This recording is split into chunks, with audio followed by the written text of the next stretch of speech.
All right, this is the Olympic and Powerlifting program, Phase 1, Session 2. So let's get into our warm-up / cool-down movements. Actually, before we do, just so you know how this program flows, you need to check out the intro video to this program.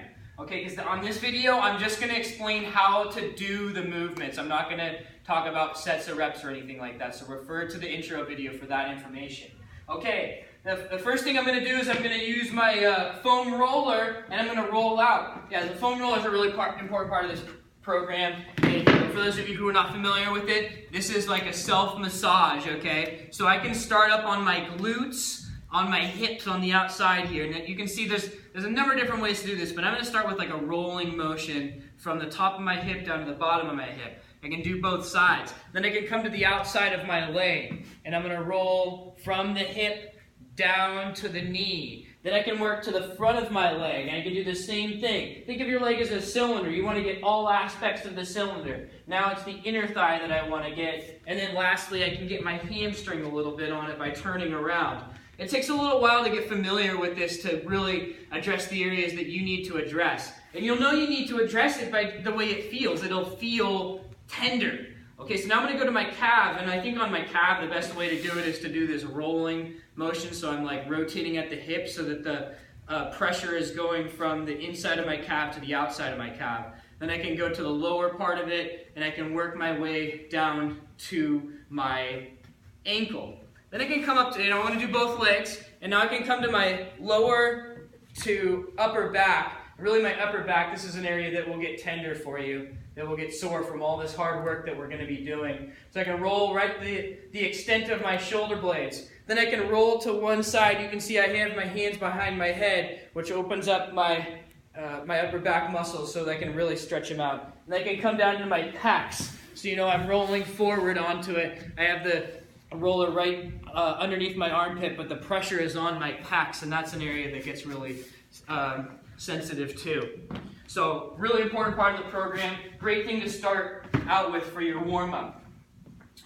Okay, then you're going to go on to some assisted low squat holds. So hold on to a bench, or I happen to have these bars right here, and just take some of the weight off of your legs so that you can go down into a nice low squat, a super low squat. Try to have your hips almost touching your heels here. It's going to be really stretching out your ankles especially, but also your knees and your hips to get down into this low position here. Make sure you're keeping your heels down. Heels have to stay down on this. Don't let them come up. Okay?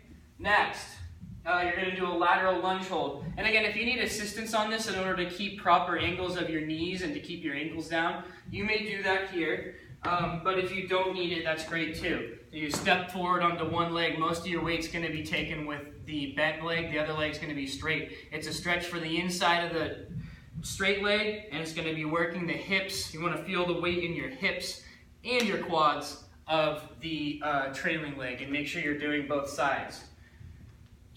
Next one's going to be a pull-up hang, and now if you had a proper pull-up bar, that would be the place to do it. I don't have one in here, so I'm just going to use this ring setup here. I can also use something like this. And all you're going to do here is just hang free, okay? So point your toes, flex your legs, and don't let your shoulders slouch. Be active. See how I lifted my head up a little bit by being active with my shoulders? And then also notice where I am. My head is directly overhead. And now for some of you, it's going to be a work in progress to be able to get this mobility overhead, but that's what this period is for, to work on that mobility directly overhead.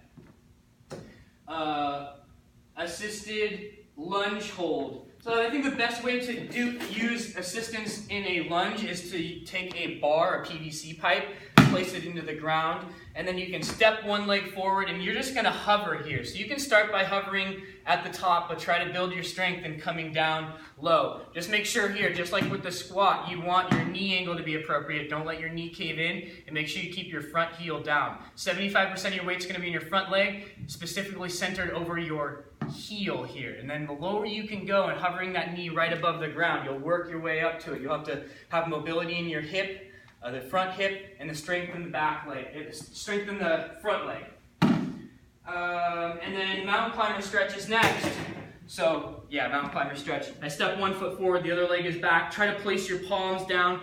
Use this as a wrist stretch while you're here, but it's also going to be hip flexor stretch and glute stretch of the front leg. Make sure to get both sides on that stretch.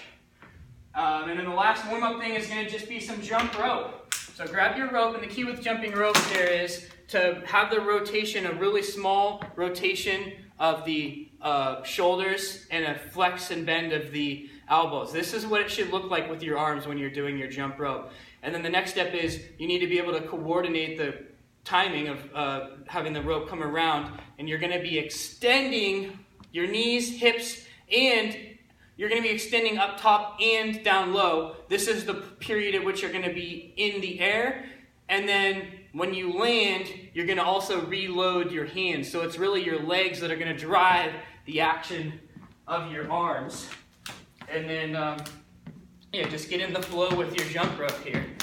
Start with a slower tempo, and then as you get comfortable with it, you can tighten it up and go a little bit quicker. All right, we're on to our strength next. The first strength exercise are going to be some front squats, barbell front squats. Here we're going to need to be working in the front rack position. So I need to be here. Okay, check this out. This is internal rotation of the shoulder. We're not going to be able to hold the bar in internal rotation, but external rotation, we will be able to hold the bar. And it's going to be on the shoulders. The bar will be resting on the shoulders. The hands will be down here. Some people say, oh, it hurts my wrists to be in this motion. Well, it's not anything to do with oftentimes your wrist mobility, it's actually your shoulder mobility. If you can't externally rotate like this, then you're going to have a harder time with this exercise. So that's the first thing. You need to just be able to, this is going to be a stretch for you if you're tight in this motion. Also strengthening because you have to flex your pecs, and you're also kind of flexing some of these muscles of your shoulder girdle too to hold strong in this position. So that's first and foremost. You need to be able to establish the rack position. If you can't do that yet, then don't squat until you feel confident with your rack position, okay? There's another thing, way to think of it is you're squeezing your elbows together. Try to squeeze your elbows together and keep them at about shoulder height so that they're shooting straight out, okay? And I would want to take this from a rack. I don't have a rack in here, but imagine that I do. The bar's on the rack. I'm going to establish my rack position, then I'm going to lift the bar up off the rack, and then get set up into position here. All right, and another thing, the bar will be, you have to get used to, some people do front squats with just the 2 fingers.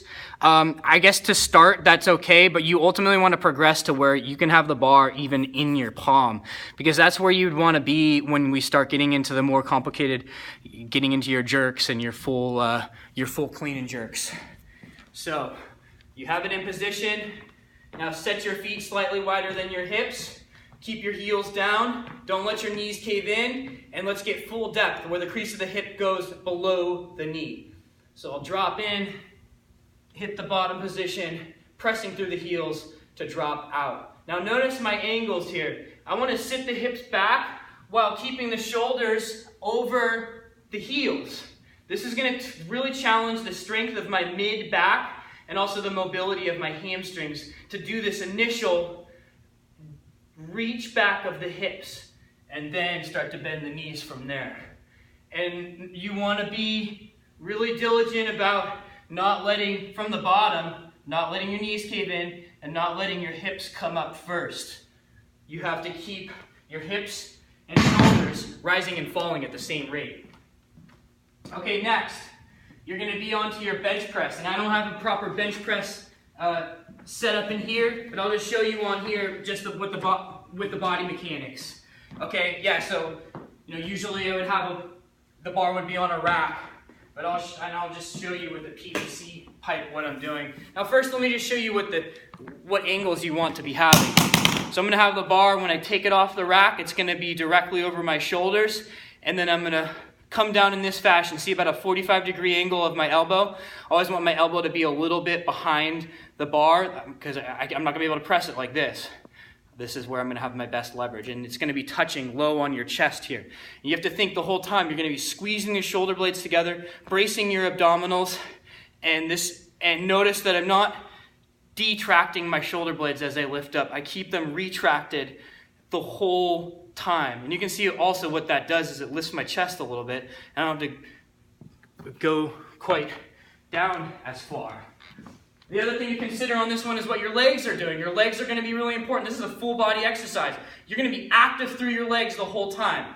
Not to the point you can't let your hips come off the bench for this, but you are going to be active with your legs. So get your legs in as close as you can. Some people I kind of like to have the heels down. Some people like to have just the ball of the foot down. But you're going to be thinking about pressing the foot into the ground and pressing it away from you behind you, which will tense up your legs, and that will help contribute to your lift on the bench press. Great.